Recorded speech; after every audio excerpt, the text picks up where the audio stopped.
बांग्लादेश में जो कुछ हो रहा है वो सभी देख रहे हैं, लेकिन अब से शेख हसीना का भविष्य क्या होगा, बांग्लादेश का भविष्य क्या होगा। करीब 2 महीने से आरक्षण विरोधी आंदोलन जो है वो हिंसक हो गया बांग्लादेश में, और उसके बाद विवाद हम सब ने देखा। बांग्लादेश के पीएम शेख हसीना के कपड़े उछल उछल कर जश्न मनाया गया। शेख हसीना भागकर भारत आ गई। लंदन से अब तक उनकी परमिशन आई नहीं।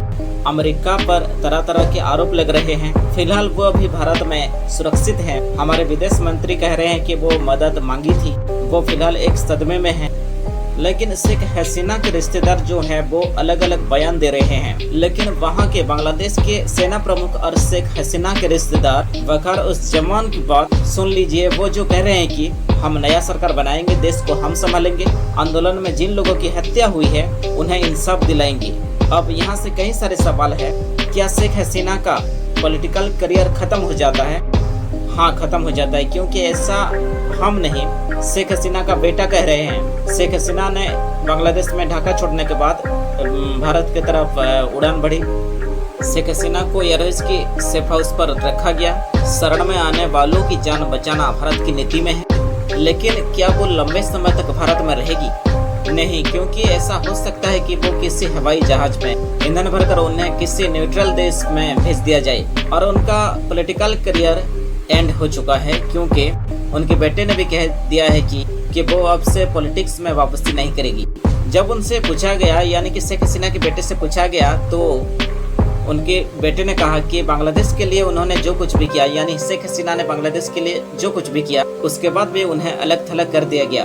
उनके खिलाफ सवाल उठाया गया। क्या शेख हसीना इंडिया में रह सकते हैं? इसका जवाब हो सकता है या फिर नहीं हो सकता है, क्योंकि शेख हसीना ने इंडिया को शरण मांगी हो यह जरूरी नहीं। हो सकता है कि शेख हसीना ने इंडिया का इस्तेमाल कर रहा हो एक रास्ते के जरिए। अगर वो हेल्प मांगती भी है तो भी जरूरी नहीं है कि शरण उन्हें दी जाए, क्योंकि उसके वजह यह है कि बांग्लादेश के माहौल शेख हसीना के खिलाफ रही एंटी इंडिया सेंटिमेंट भी है। शेख हसीना के खिलाफ जो लोग हैं, विपक्षी पार्टियां उनकी भारत से रिश्ते को लेकर नाखुश रहती है। ऐसे में शेख हसीना को शरण देने पर भारत के खिलाफ बांग्लादेश में आक्रोश हो सकता है, और भारत ये कदापि नहीं चाहेगा कि एक पड़ोसी देश पूरी तरह से उसके खिलाफ हो जाए। विपक्षी दलों के अलावा बांग्लादेश के जमात यानी कि दरवे कट्टरपंथी और कथित रूप से ISI का सहयोग मिल रहा है। शेख हसीना को अगर भारत शरण देता है तो वहां का भीड़ हिंदुओं का निशाना बना सकता है।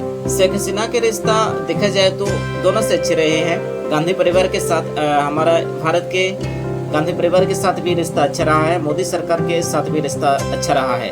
बीते सालों में दिल्ली और ढाका के रिश्ते बेहतर हुए हैं। और एक सवाल यह है कि अगर बांग्लादेश छोड़ती है शेख हसीना तो उनके जगह देश कौन संभालेगा? इसके 2 तरीके हैं। एक है कि परंपरागत तरीका और दूसरा यह है कि केयरटेकर। परंपरागत में चीफ जस्टिस जो है वो PM बन सकते हैं, और देश के चीफ जस्टिस को चलाने की जिम्मेदारी होती है। 1990 में बांग्लादेश की पूर्व से तनाशा के खिलाफ जन आंदोलन खड़ा हुआ था।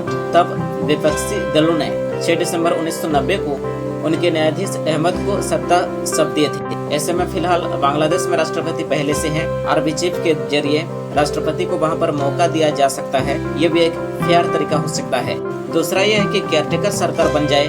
बांग्लादेश में नॉन पॉलिटिकल केयरटेकर गवर्नमेंट का भी कंसेप्ट है।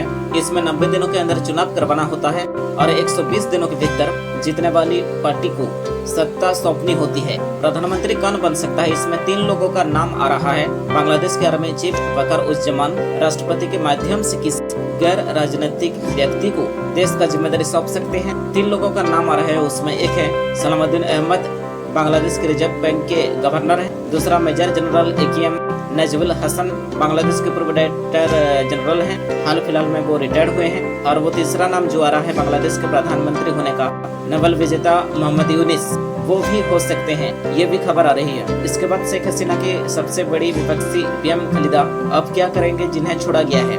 खालिदा वहाँ की 9वीं प्रधानमंत्री रह चुकी और आजीवन कारावास से सजा काट रही है। बांग्लादेश छोड़ने के बाद राष्ट्रपति ने पहली मीटिंग में उन्हें रिहा करने की बात कही। ऐसे में जब तक बांग्लादेश में गवर्नमेंट नहीं बन जाता तब तक ये हमला रहेगा। एक तरफ शेख हसीना जो कि बांग्लादेश के प्रधानमंत्री, जब वो देश छोड़कर भागी तब कई सारे लोग ने सोशल मीडिया पर पोस्ट करना शुरू कर दिया कि बांग्लादेश का क्रिकेटर लिटन दास का घर जला दिया गया।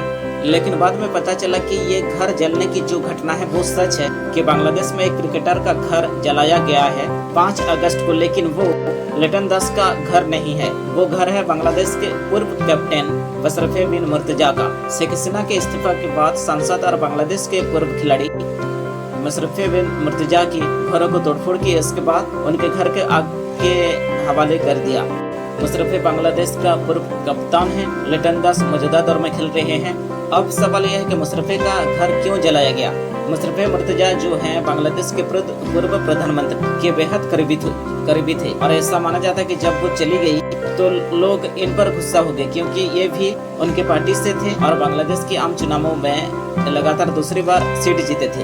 मुर्तजा बांग्लादेश के दिग्गज कप्तान रहे हैं। मशरफे मुर्तजा ने बांग्लादेश के लिए 17 मैचों में खुद को प्रेजेंट किया है और लंबी क्रिकेट करियर में 390 इंटरनेशनल विकेट लिए हैं, जिसमें 36 टेस्ट मैचेस हैं, 220 वनडे मैचेस हैं और 54 टी20 मैचेस हैं। क्रिकेट से संन्यास के बाद मुर्तजा ने 2018 में बांग्लादेश में शेख हसीना की अवामी लीग में शामिल होकर पॉलिटिकल पार्टी से शुरुआत की थी।